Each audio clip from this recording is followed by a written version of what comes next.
તો કેમ છો બધા મિત્રો? જુઓ આજ તો છે ને મારા ખાસ મિત્રની હારી આવ્યો છો, ઘનશ્યામભાઈની હારી. ભલા માણસ એના ગામડે, એનું ગામનું નામ તમને કહી દઉં, હસ્તગરી આવ્યો છો અને સરસ મજાનો અહીંયા ડુંગરો છે. ભલા માણસ અહીંયા આવ્યો ને એટલે મને એવો આનંદ થયો ને વાત પૂછો માં, મજા આવી ગઈ હો. લોકેશન એટલે જોરદાર. કેમ મામા તમે મારું ગામ કેમ? અરે સુપર છે. તમે મામા મને ફોન કર્યો એટલે આમાં કઈ એન્ટ્રી કેમ આપણી? અરે કાંઈ ઘટે નહીં. આનું લોકેશન એક નંબર. આજે જો તમે એક છેકડો મારો તો સીધા આવે ખોડિયારી માતાજી પડો, બરોબર છે? એટલું જ આઘું છે.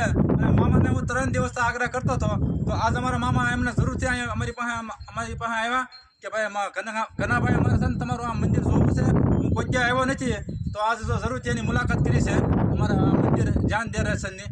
મામા અહીંયા વ્યવસ્થા કેવી રીતે તમને કહું?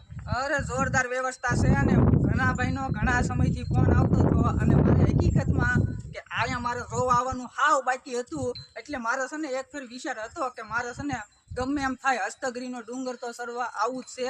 અને આજ જો બાઇક પ્રમાણે હું આવી ગયો. અરે મામા મને તો આમાં ગલોટિયા ખાવાનું મન થાય છે, એવી જગ્યા છે.